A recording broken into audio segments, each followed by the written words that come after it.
ባለፈው ሳምንት ስንነጋገር ያው እንግዲህ የክርስቶስ ኢየሱስ የተፈጸመው የመስቀል ስራ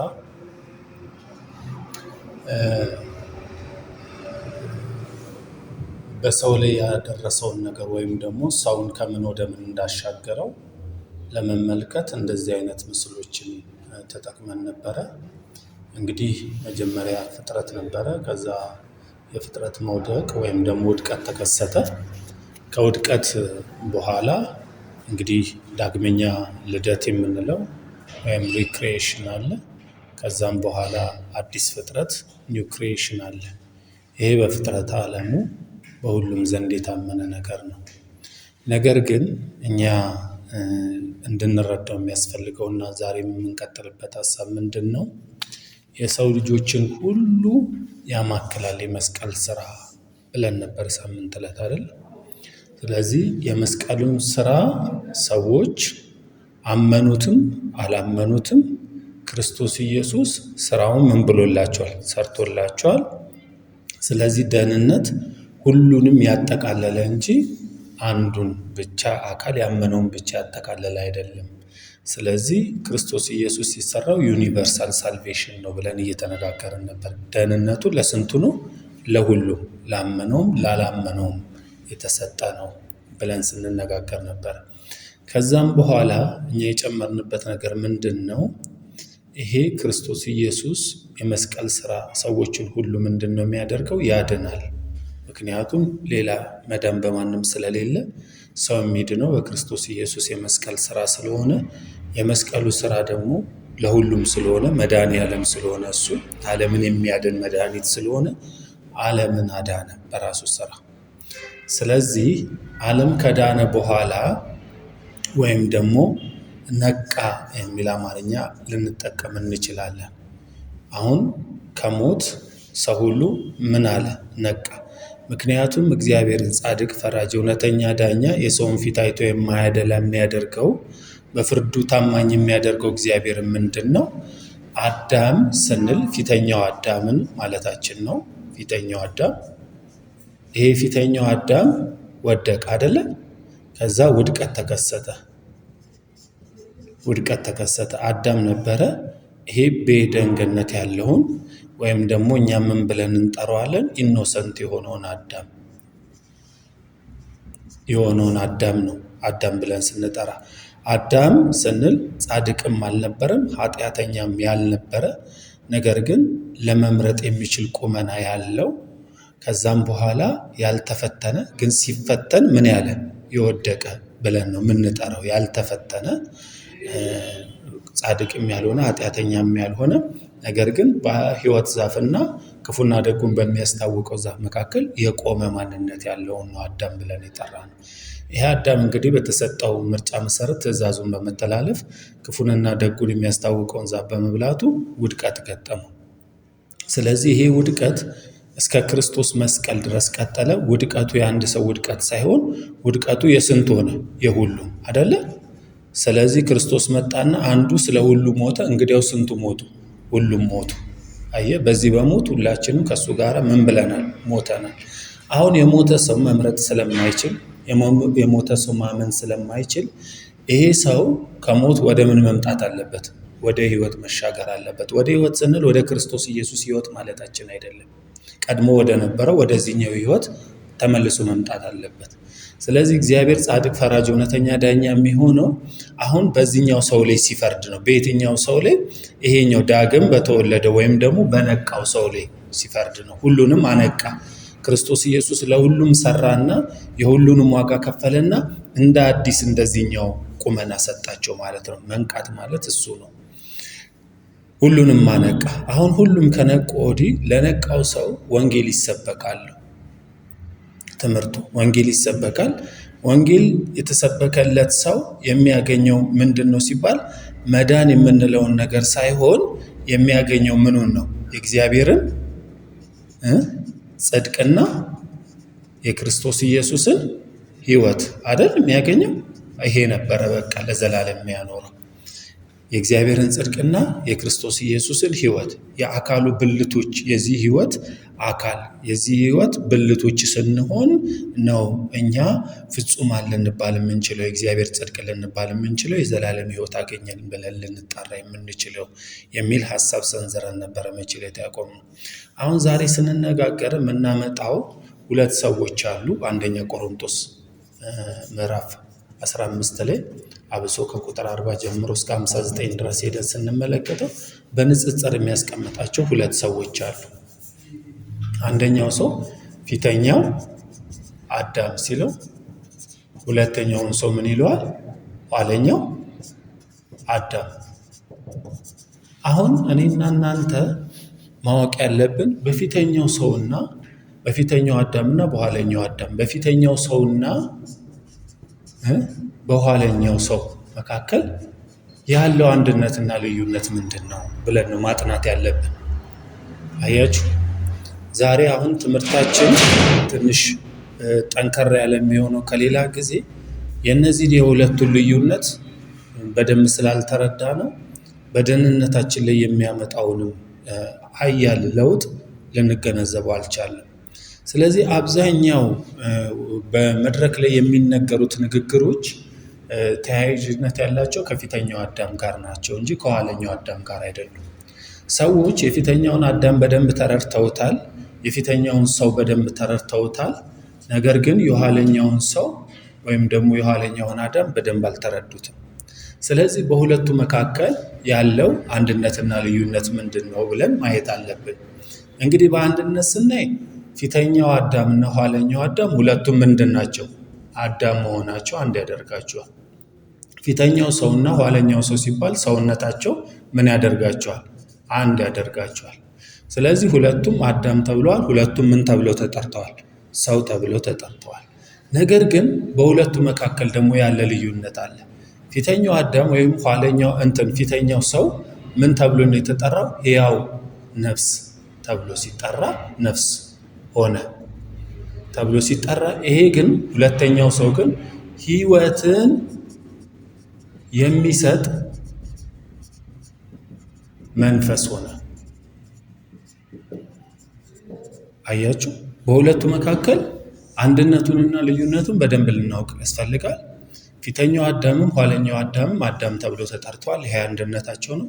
ፊተኛው ሰውም ኋለኛው ሰውም ሰው ተብሎ ተጠርተዋል። ይሄ አንድነታቸው ነው።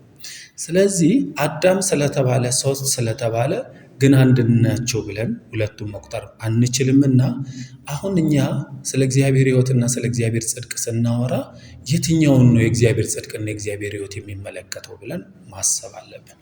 ስለዚህ ያላቸው ልዩነት የመጀመሪያው ልዩነት ምንድን ነው? እግዚአብሔርም በአዳም የሕይወት እስትንፋስ እፍ አለበት፣ አዳምም ሕያው ነፍስ ያለው ሆነ። ዘፍጥረት ምዕራፍ 2 ቁጥር 7 አይደል? ምን ሆነ?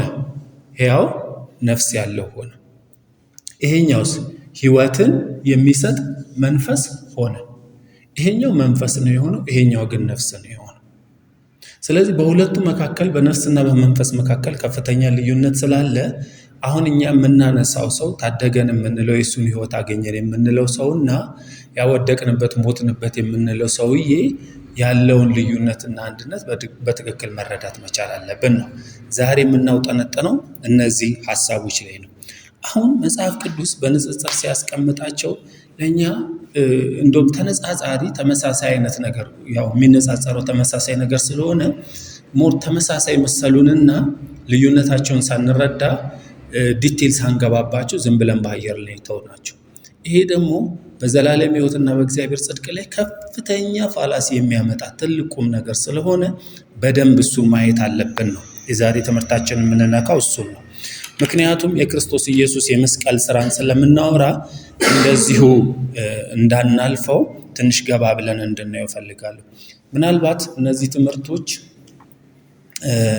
ከዚህ በፊት በሰዎች ዘንድ ሞር ያልተነገሩ ስለሚሆኑ እኛ ደፈር ብለን ካልተናገርናቸው እስከዛሬ ስናስታመማቸው ስለኖርን ደፈር ብለን ካልተናገርናቸው የሚሞግተንም የሚከተለንም ሰው አናገኝምና ዛሬ እንደ መጀመሪያ ደፈር ብለን እንናገራቸው። እሺ እንጀምር።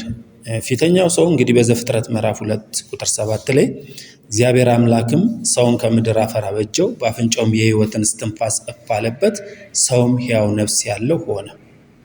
እንግዲህ እግዚአብሔር አምላክ ሰውን ከምን አበጀው ይላል? ከምድር አፈር አበጀው። ሰው የሚባለው ነገር ማቴሪያሉ ምንድነው? የምድር አፈር ነው። ይሄ መቼም ጊዜ የማይለወጥ ነው። ለዚህኛው አዳም ለምንለው ፊተኛው ለሆነው ሰው ነው ይሄ የሚሰራው። ይኸውላችሁ ልብ በሉ። ይሄኛው የሚሰራው ለየትኛው ሰው ነው? ፊተኛው አዳም ለሆነው እንጂ ኋለኛው አዳም ከአፈር ተሰራ የሚል አመለካከት ካላችሁ አሁን በደህንነታችን ላይ መዛነፍ የሚያመጣው እነዚህ ችግሮች ናቸው። ኋለኛው አዳም ከአፈር አልተሰራም። ከአፈር የተሰራ የትኛው ሰው ነው? ፊተኛው ሰው። ታዲያ ከአፈር ካልተሰራ ኋለኛው ሰው ከየት መጣ የሚል ጥያቄ ነው የምናነሳው። አያችሁ፣ ኋለኛው ሰው ከየት መጣ የሚል ጥያቄ ነው የምናነሳው። እሺ፣ ኢዮብ ስለዚህ ነገር ሲናገር ከምድር አፈር አበጀው። ቅድምም ብለናል፣ ማቴሪያሉ የምድር አፈር ነው። የምድር አፈርን ቅርጽ ከሰጠው በኋላ እግዚአብሔር በአፍንጫው የሕይወትን እስትንፋስ ምን አለበት? እፍ አለበት፣ ሰውም ሕያው ነፍስ ያለው ሆነ። ይሄ ከአፈር የተሰራው ነገር በእግዚአብሔር ትንፋሽ መሰረት ሕያው ነፍስን አግኝቶ ቆመ። ስለዚህ ኢዮብ ምን አለን? በኢዮብ 33 ቁጥር 4 ላይ የእግዚአብሔር መንፈስ ፈጠረኝ አለና እንግዲህ በዚህ በመፍጠር ውስጥ የእግዚአብሔር መንፈስም እዚህ ጋራ ምንድነው የሚለው? የመጀመሪያው ሰው ላይ ያው እኛ እንግዲህ አቋማችንን ማስታወቅ ያስፈልገናል።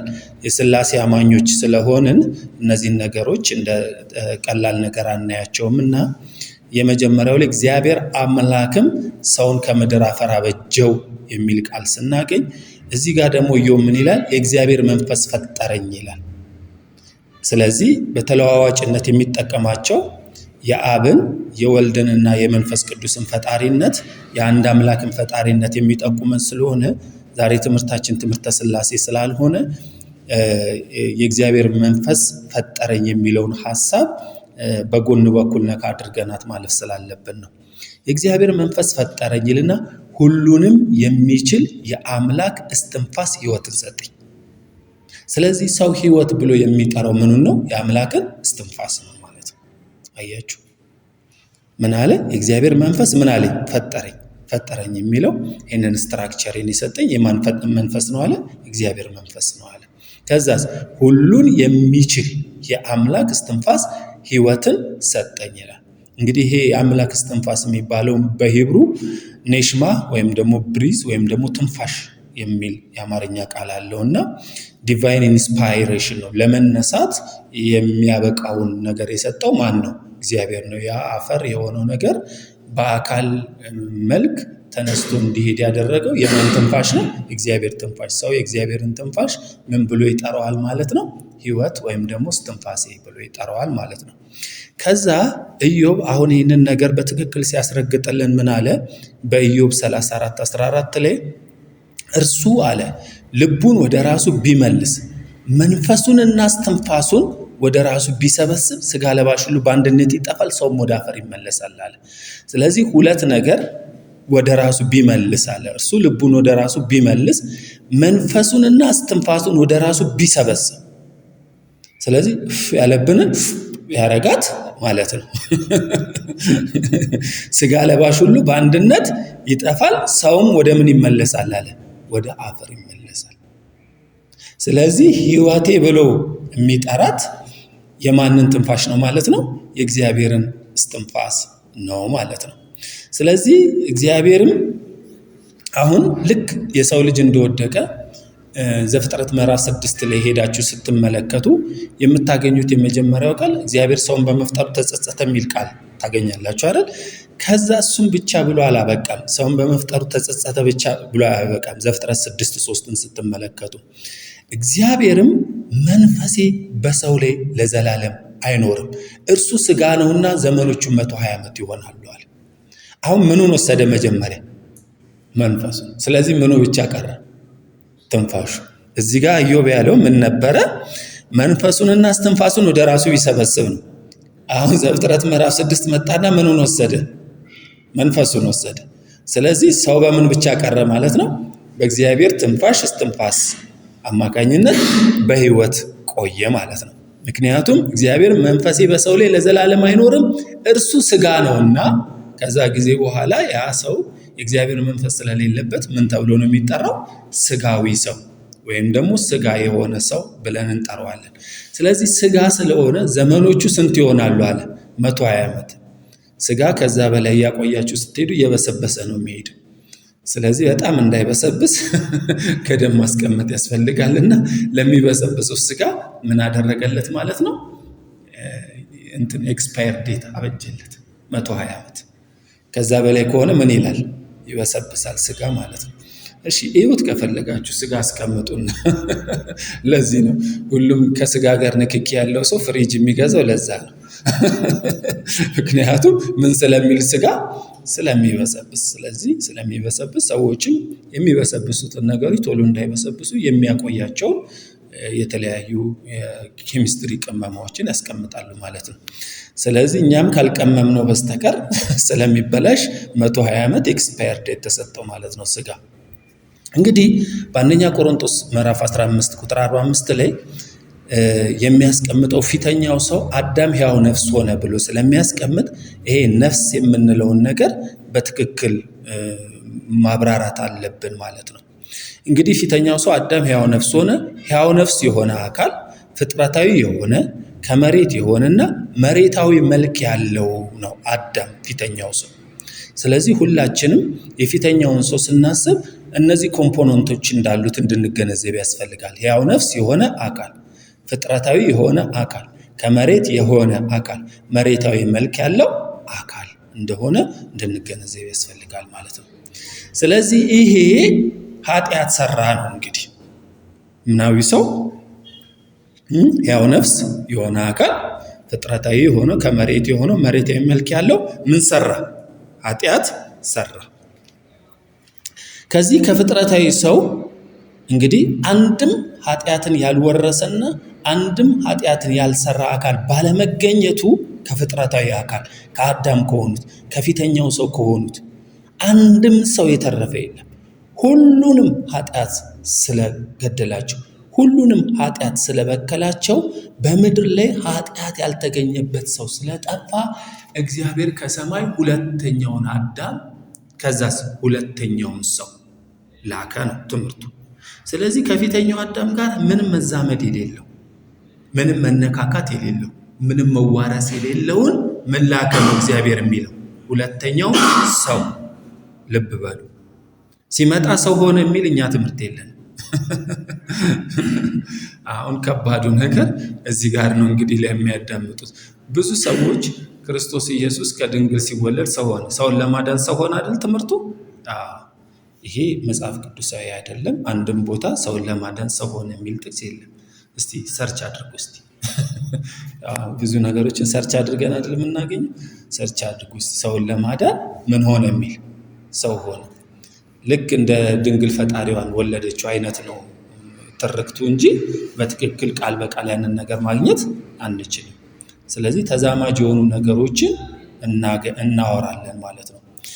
እንግዲህ ማንም ኃጢአትን ያልሰራ ማንም ኃጢአትን ያልወረሰ ሰው ባለመገኘቱ፣ በዘር ውስጥ የሌለበት ኃጢአት በምግባሩም ኃጢአት የሌለበት ሰው ባለመገኘቱ እግዚአብሔር ከሰማይ የሆነ መንፈሳዊ የሆነ ሕይወትን የሚሰጥ መንፈስ የሆነ ሰማያዊ አካል ያለው ሰው ላከ።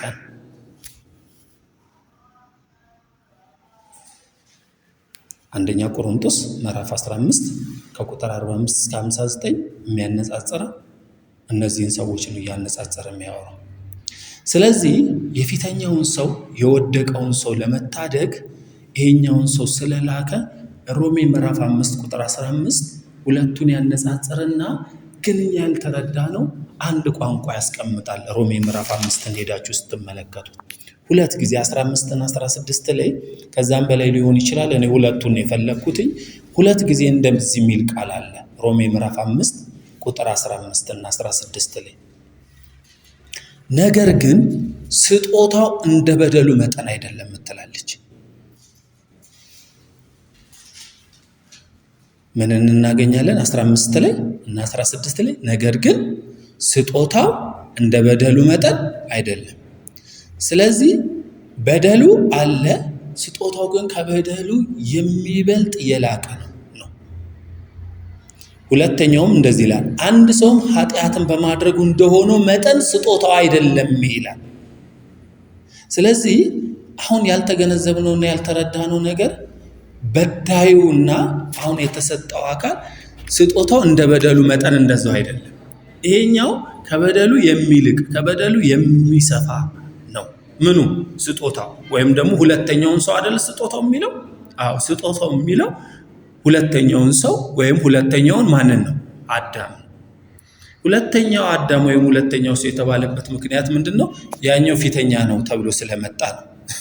መጀመሪያ የተዋወቅነው ማንን ስለሆነ ነው እንጂ በዘላለም ውስጥ ፊተኛ ያኛው ነው። ታውቃላችሁ አይደል? የዘላለሙ ሰው ነው ፊተኛ የሚሆነው። ምክንያቱም አዳም ከመፈጠሩ በፊት የነበረ ማንነት ስላለው ፊተኛው ያ ነው። በመገለጥ ግን ፊተኛ ማን ነው? አዳም ነው። እሷን ማለቱ እንደሆነ ልትረዱ ያስፈልጋል ማለት ነው። ስለዚህ በደሉና ስጦታው ምን አይልም ማለት ነው? አይመጣጠንም፣ ፊት አያደርግም ማለት ነው። አንድ ላይ አይሄድም ማለት ነው። ምክንያቱም በደሉ ይኸውላችሁ፣ ለምሳሌ እንደው ትንሽ ዘርዘር እናድርገውና አዳም በደለ አይደለም? ስለዚህ አዳምን ምን ብለን እንጠራዋለን መሰላችሁ? ልክ ከበደለ በኋላ ሲወጣ የውድቀት ማህፀን ብለን እንጠራዋለን። ስለዚህ እኛ ስንነጋገር ከዚህ በኋላ አዳም የሚል ሰውዬ ሳይሆን አዳም የሚል የውድቀት ማህፀን ነው የምንጠራው ማለት ነው። ምክንያቱም የወደቀውን ሁሉ ምን የሚል ነው? የሚፈለፍል ማለት ነው። የሚፈለፍል ማለት ነው። ገብቷችሁ? የወደቀውን ሁሉ የሚፈለፍል ስለሆነ አዳም የውድቀት ምንድነው? ማህፀን ነው የሚያወጣው እሱ ነው። አያችሁ? አሁን ይሄ የውድቀት ማህፀን የሆነው አካል ለምሳሌ በዓለም ላይ እስከ ዛሬ ድረስ 1 ትሪሊየን ህዝብ ኖሯል ብለን እናስብ። አሁን ይሄ ዝም ብለን ለመገመት እንጂ እኛ ቁጥር ቤት የለንበትም፣ እግዚአብሔር ይመስገን። ቁጥር ቤት ሂሳብ ሰፈር የለንበትም። ግን እንደው ዝም ብለን እንገምትና 1 ትሪሊየን ህዝብ ነው በምድር ላይ ኖሮ ከአዳም ጀምሮ በአዳም የወጣው ማለት ነው ብለን ብናስብ ይሄኛው አንድ ሰውዬ የዛን ሁሉ በደልና ኃጢአት ተሸከመ ሲል ምን ማለቱ ነው ሲል ስጦታው አሁን 2 ኳትሪሊየን ቢሆን የፈለጋችሁትን ቁጥር ብትጨምሩ የሚችል ማንነት ያለው። ስለዚህ ስጦታው እንደ በደሉ መጠን አይደለም። ስለዚህ ብትጨምሩ ምን ይላል ማለት ነው? ይሸከማል። የሚሸከም ማንነት ያለው ነው። የሚችል ማንነት ያለው ነው። የሚቋቋም ማንነት ያለው ነው የተሰጠው ማለት ነው። አያችሁ? የፊተኛውማ አንዷንም ትንሿን መቋቋም ስላልቻለ ወጣ። ሁለተኛው ግን ሁሉን ምን አለ? ተቋቋመ። ሁሉን ተሸከመ። የሁላችንን በደል መተላለፍና ኃጢአት እግዚአብሔር በሱ ላይ ምን አለ? አኖረ። አየህ? ሁሉንም አይነት ኃጢአት፣ ሁሉንም አይነት በደል፣ ሁሉንም አይነት መተላለፍ አለ የምትሉትን በምድር ላይ የሰው ልጅ ሰርቶታል የምትሉትን ሁሉ ብታመጡ ምን የሚል ነው? የመሸከም ቁመና ያለው የመሸከም ኃይል ያለው ነው። ይሄ ሁለተኛው ሰው የምንለው።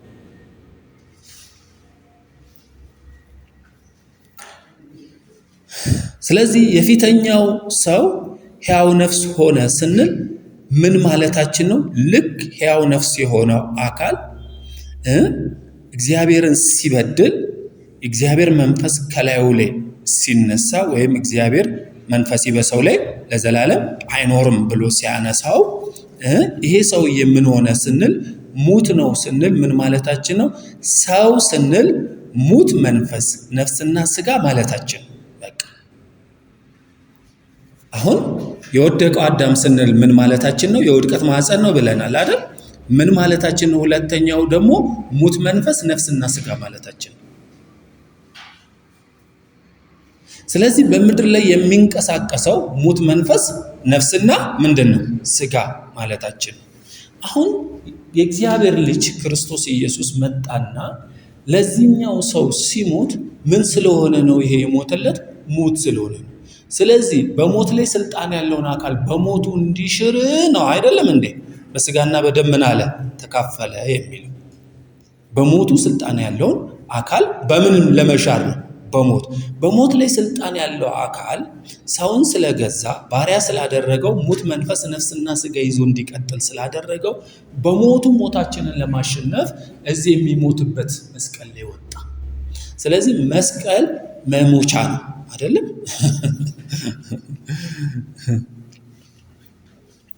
አሁን እኛ ይኸውላችሁ ይህንንም ዴፊኔሽን አሁናችሁ እንድታዩ ትፈልጋለሁ፣ እንደ ትሁት ተማሪዎች ማለት ነው።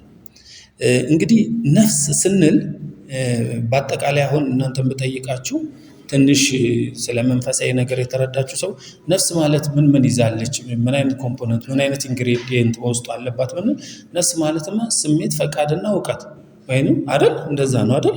አእምሮ፣ ስሜትና ፈቃድ ማለት ነው ብለን እንተረጉማለን። ግን አሁን ነፍስ ስንል እኛ ልንረዳ የሚያስፈልገው 3 ነፍስ በሚል ነገር የተጠቀሱ አካላት አሉ። 3 ኔባዮች አሉ ማለት ነው። የመጀመሪያው እግዚአብሔር ነፍስ አለው ወይ? ሁለተኛው ሰው ነው። ሶስተኛውስ እንስሳ ነው። እንስሳ ነፍስ የለውም እንዴ? አለው አይደል? እንስሳም ነፍስ አለው፣ ሰውም ነፍስ አለው። አሁን ያልሰማችሁት እግዚአብሔር ነፍስ አለው የሚለውን እሺ በእናንተ እናንበው። ዘሌዋውያን ኢሳይያስ 42:1 እስቲ ያወጣ። ታዋቂ መንባብ ስለሆነ ሁሉም ሰው ሲምፕሊ ሊያወጣውና ሊረዳው ይችላል።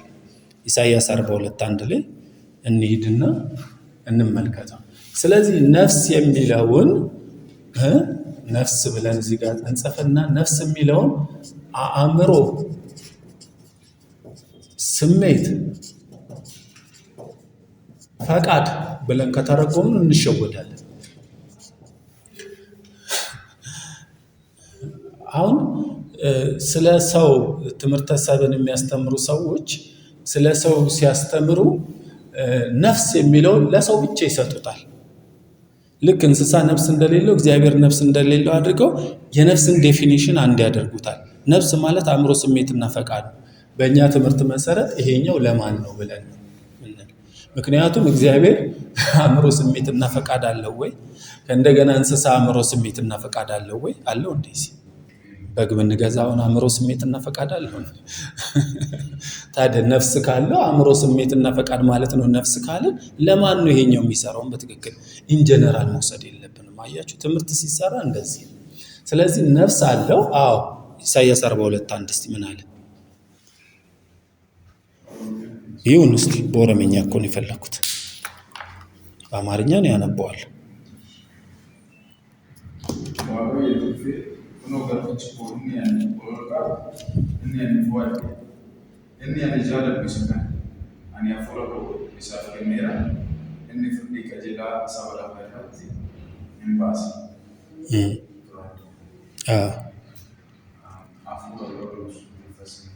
መንፈስ ነው የሚያደርገው። እንደዚህ ይላል፣ እነሆ ደግፌ ያዝኩት ባሪያዬ፣ ነፍሴ ደስ የተሰኘችበት ምርጤ፣ በእርሱ ላይ መንፈሴን አድርጌያለሁ ነው። ይሄ ሁለት ነገር ነው፣ ነፍሴና መንፈሴ የሚላል።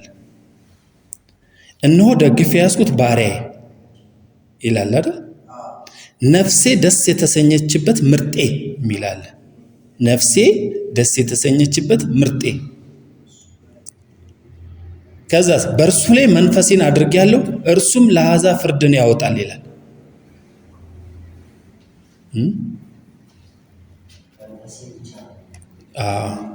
እዛ ጋር መንፈሴ ብቻ ነው የሚለው አይደል? በዚህ በአማርኛው ደግሞ እና በእንግሊዘኛው ላይ እነዚህ ሁለት ቃላቶች ተጠቅሰዋል። እሺ ሌላ እንጨምር። ዘሌዋውያን 26:11 ወይ አንዳችሁ ዘሌዋውያን 26:11 ዘሌዋውያን 26:11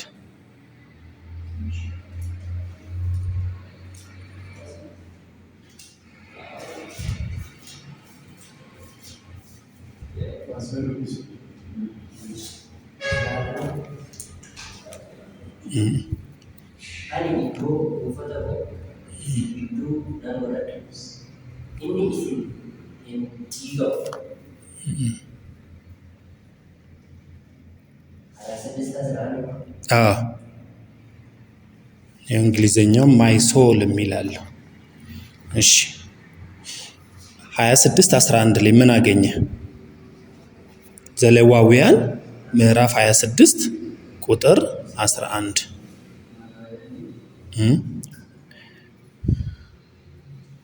አላገኘህም? ማደሪያዬንም በእናንተ መካከል አደርጋለሁ ነፍሴም አትጸየፋችሁም የሚል የለም? ዘሌዋውያን የሚለው ኦሮምኛው ብዙ ነገር እያወጣ ነው። እሺ ሌላን ጨምርና እስቲ በሱ ደግሞ እንታረቅ እንደሆነ እንየው። አንደኛ ሳሙኤል 2:35 በዛ አድርገን ባንይዝ ጉድ ልታረጉን ነው። አንደኛ ሳሙኤል ምዕራፍ 2 ቁጥር 35 አንደኛ ሳሙኤል ምዕራፍ 2 ቁጥር 35 አናም እዚህ ላይ ነፍሴ እያለች ስለምትጸልይ አንስ ንጉ አመናማ ሰውን አንቺ ገራቆት ያዱ ሆጀቱ ነንካ እዛ ላይ የታመነም ካህን ለእኔ ያስነሳለሁ በልቤም በነፍሴም እንዳለ እንዲሁ ያደርጋል።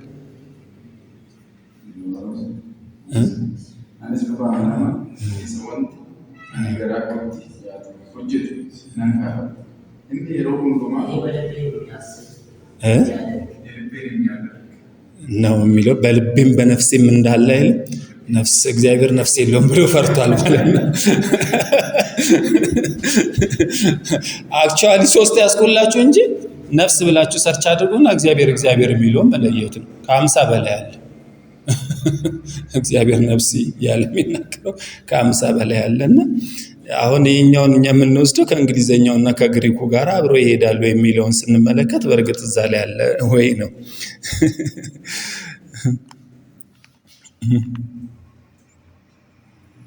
እሺ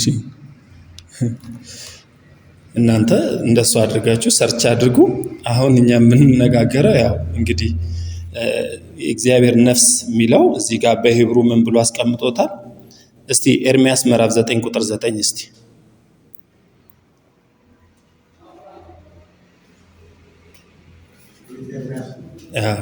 ምዕራፍ 9 ቁጥር 9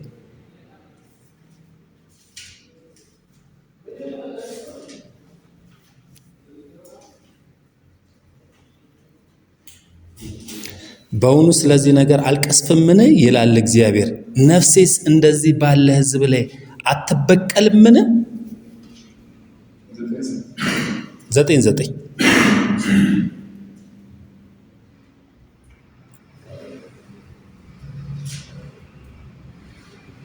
ምን ይላል?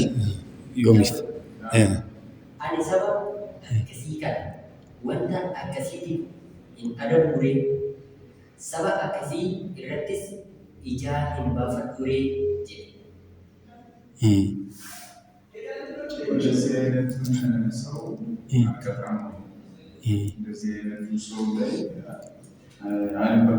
ነፍሴስ እንደዚህ ባለ ሕዝብ ላይ አትበቀልምን አይልም። በቃ ነፍሴን አውጥቷታል። ኤርምያስ 32:41 የመጨረሻውን እንይና እናንተ እንግዲህ ኤርምያስ 32:41 ኤርምያስ 32:41 32:41 ኤርምያስ 32:41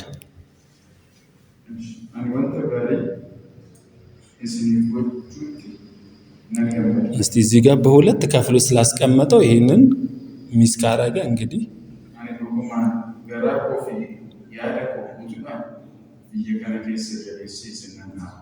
ሁለት ነው የሚያስቀምጥ። በእነርሱም መልካምን በማድረግ ደስ ይለኛል፣ በእውነትም በፍጹም ልቤና በፍጹም ነፍሴ በዚች ምድር እተክላቸዋለሁ።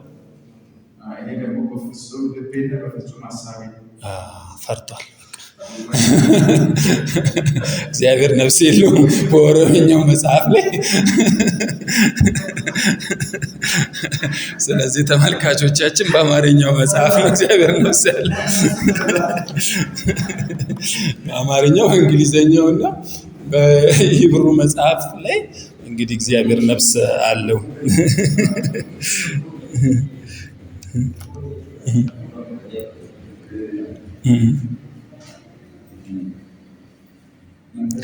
ይኸውላችሁ እንግሊዘኛው ምን ይላል መሰላችሁ? I will rejoice over them to do them good, and I will plant them in this land, assuredly with my whole heart and with my whole soul. ሶል የሚለውንም እዚህኛው ላይ ግሪኩ ስለተቀመጠ ነፋሽ ወይም ደግሞ ነፍስ የምንለውን ያስቀምጣል። ይኸው በሂብሩ ቋንቋ ማለት ነው። እኛ የወሰድነው ነፍስ የሚለውን ከሂብሩ ቋንቋ ነው። ቀጥታ ነፋሽ ወይም ነፍስ ብሎ ጠራዋል ማለት ነው። ስለዚህ መልስ ኦሮምኛው ምክንያቱም በሁሉም ቋንቋ ያለውን ነገር ነው ሊያስተካክል የሞከረው። እንደዚህ አንዳንድ ጠንካራ ነገሮች የማይስተካከሉ አሉና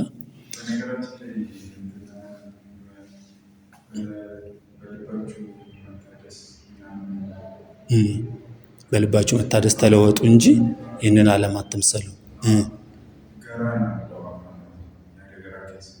ምንድን ነው? ኦኬ ሆድ በሆዳችሁ መታደስ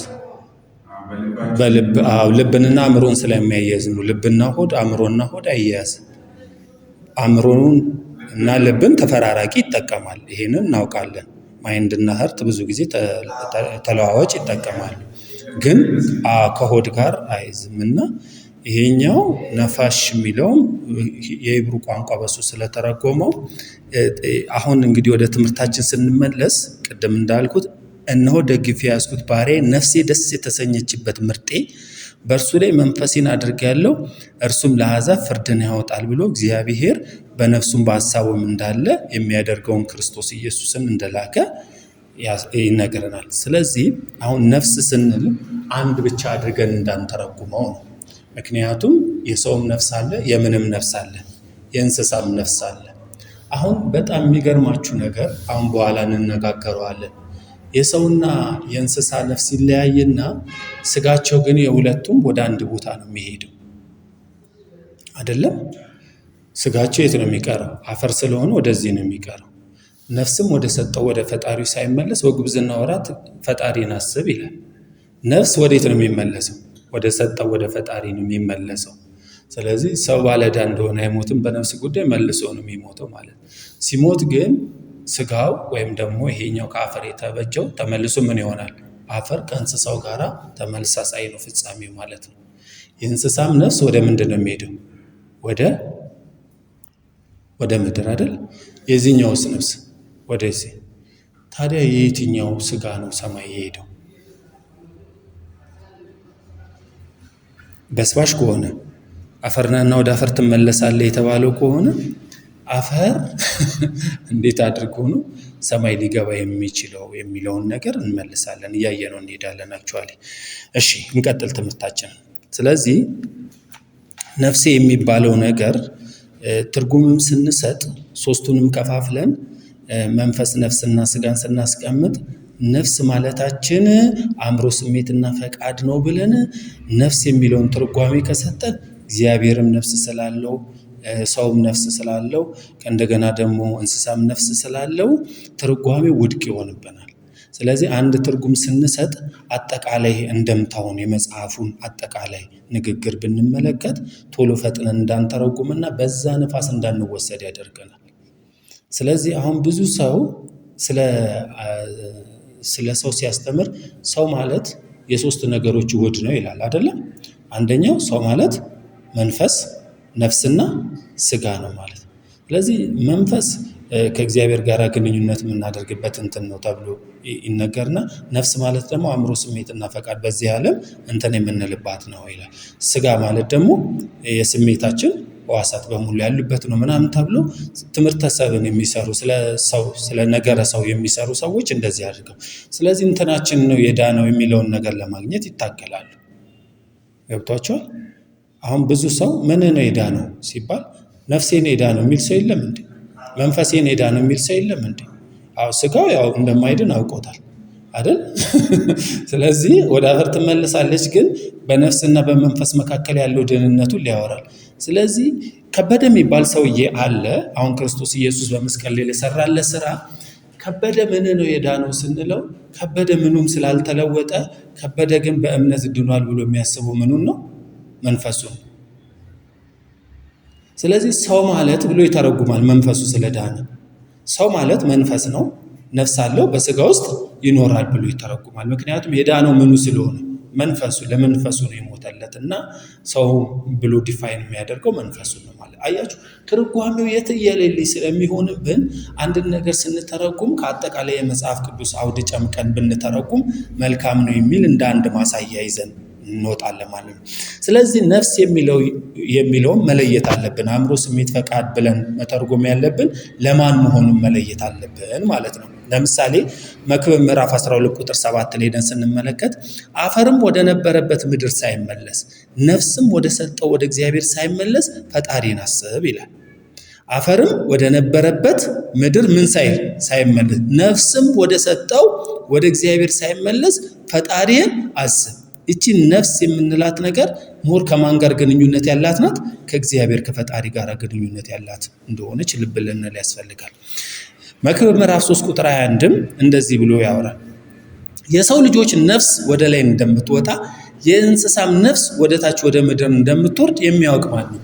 ስለዚህ በነፍስ ጉዳይ ላይ ሁሉንም አንድ ካደረግነው ምን ስተው በዚህ የዚህኛው ነፍስ ወደ ፈጣሪ ነው የሚወጣው የሰው፣ የዚህኛው ነፍስ ደግሞ ወደ ምድር ነው የሚወርደው። ስለዚህ በነፍስ ጉዳይ አንድ አይነት ትርጓሜ ልንሰጥ አንችልም ማለት ነው። አካሄዳቸው እንኳን ወደ ተለያየ ነገራቸውም ወደ ተለያየ ስለሆነ መክብብ እዚህ ላይ የተናገረውን ቃል በትክክል እናስተውልለት ያስፈልጋል ማለት ነው። ስለዚህ የኋለኛው ሰው ከፊተኛው ይለያል። የኋለኛው ሰው ብለን ስንናገር ግን አሁን በደንብ ልናውቀው የሚያስፈልገው ነገር አለ። ለምሳሌ ማቴዎስ ወንጌል ምዕራፍ 16 ከቁጥር 13 እስከ 16 ክርስቶስ ኢየሱስ ጥያቄ ጠየቀ። ምንድነው ጥያቄው? ሰዎች የሰው ልጅ ማን ይሉታል? ይኸው ጥያቄውን በደንብ ስሙኝ እናንተ ሚስ እንዳታረጉኝ። ጥያቄው ምንድነው? ሰዎች የሰው ልጅ ማን ይሉታል? ስለዚህ የሰው ልጅን ዴፊኒሽን ነው የጠየቀው አይደለም? ሰዎች የሰው ልጅ ማን ይሉታል? ማን እንደሆነ መናገር ነው የሚያስፈልገው። ስለዚህ ኤርሚያስ ነው የሚሉት፣ አልተሳሳቱም። የጠየቃቸው ሰዎች የሰው ልጅ ማን ይሉታል ሲል ኤርሚያስ ነው የሰው ልጅ። ከበደስ ብለው የማን ልጅ ነው? የሰው ልጅ ነው። ሰዎች የሰው ልጅ ማን ይሉታል አይደል? ስለዚህ ምን ብለው መለሱ? ኤርሚያስ ነው፣ ኤልያስ ነው፣ መጥምቁ ዮሐንስ ነው፣ እገሌ ነው ብሎ መለሱ። ፍርቱና ነው ሊሉ ይችላሉ፣ መብታቸው። ከዛ ክርስቶስ ኢየሱስ እንደ ትክክል አልቆጠራቸው። ግን የመለሱት ምንድን ነው? ትክክል፣ በሰውኛ ትክክል። አሁን ነገሩ የሚያስፈልገው በእግዚአብሔርኛ ምንድን ነው? ሰዎች የሰው ልጅ ማን ይሉታል ተብሎ ሲጠይቅ ሰዎች የሰው ልጅ ማን እንደሚሉት ተናገረ። እሺ ጴጥሮስ መጣና እንደዚህ አለ፣ አንተ ክርስቶስ የሕያው እግዚአብሔር ልጅ ነህ እንዴ? የተጠየቀውን አትመልስም እንዴ ነው ማለት የነበረበት ክርስቶስ። ጥያቄው ምንድን ነው? የሰው ልጅ ማን ይሉ? እሱ የመለሰው ማን ነው? አንተ ክርስቶስ የሕያው እግዚአብሔር ልጅ ነህ። እውነት እልሃለሁ ጴጥሮስ፣ ይህንን ስጋና ደም አልገለጠልም፣ የአባቴ መንፈስ ገልጦላል። ይሄ እግዚአብሔረኛ ቋንቋ ነው። በሰው እኮ እነሱ ምንድን ናቸው? ትክክል ናቸው። ሰዎች የሰው ልጅ ማን ይሉታል? ኤርሚያስ ነው፣ ኤልያስ ነው፣ ከበደ ነው፣ አየለ ነው፣ ዮሐንስ ነው እያልክ መመለስ ትችላለህ። የሰው ልጅ ስም ነው፣ የሰው ልጅ ማንነት ነው፣ የሰው ልጅ መጠሪያ ነው። ልክ ነው። ጴጥሮስ ተነስቶ ሲመለስ ግን ይህንን ስጋና ደም አልገለጠልም። የስጋና የደም መገለጥ የቀድሙ፣ የእግዚአብሔርስ መገለጥ ምንድን ነው? አንተ ክርስቶስ የሕያው የእግዚአብሔር ልጅ ነው። ስለዚህ ክርስቶስ ጋር ስትመጣ የሰው ልጅ ነህ ብለህ መጥራት ትችላለህ፣ የእግዚአብሔር ልጅ ነህ ብለህ መጥራት ትችላለህ። ሰዎች የሰው ልጅ ማን ይሉታል ነው ጥያቄው። የመለሰው ግን አንተ ክርስቶስ የሕያው የእግዚአብሔር ልጅ ነህ ነው። ስቷል? እንዴት አደ አልሳተም። ምክንያቱም የክርስቶስ ኢየሱስ ባህሪ ማለት ነው፣ የክርስቶስ ኢየሱስ ማንነት ማለት ነው። እሱ የእግዚአብሔር ልጅ ነው። እሱ የማን ልጅ ነው? የሰው ልጅ ነው። ስለዚህ መጽሐፍ ቅዱስ አብሶ እነዚህ ሲኖፕቲክ ጎስፕልስ የሚባሉትና የዮሐንስን ወንጌል ስታዩ በተፈራራቂ መልኩ ያስቀምጣል። አብዛኛውን የእግዚአብሔር ልጅ ተብሎ ተቀምጧል፣ አብዛኛውን የሰው ልጅ ተብሎ ምን ብሏል? ተቀምጧል።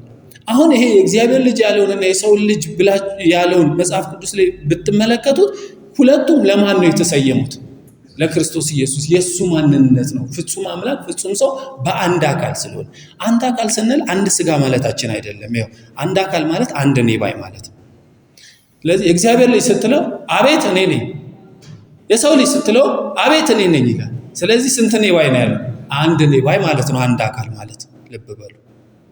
ስለዚህ ወደፊትም ስለ ሥላሴ ስንነጋገር ሥላሴ አካል አለው ስንል ፊዚካል ባዲ ያለው ማለታችን አይደለም። ትርጉሙ ምን ማለታችን ነው? እኔ ባይ የሚል የራሱ የሆነ ፐርሰናሊቲ ያለው ፐርሰን ማለት ነው።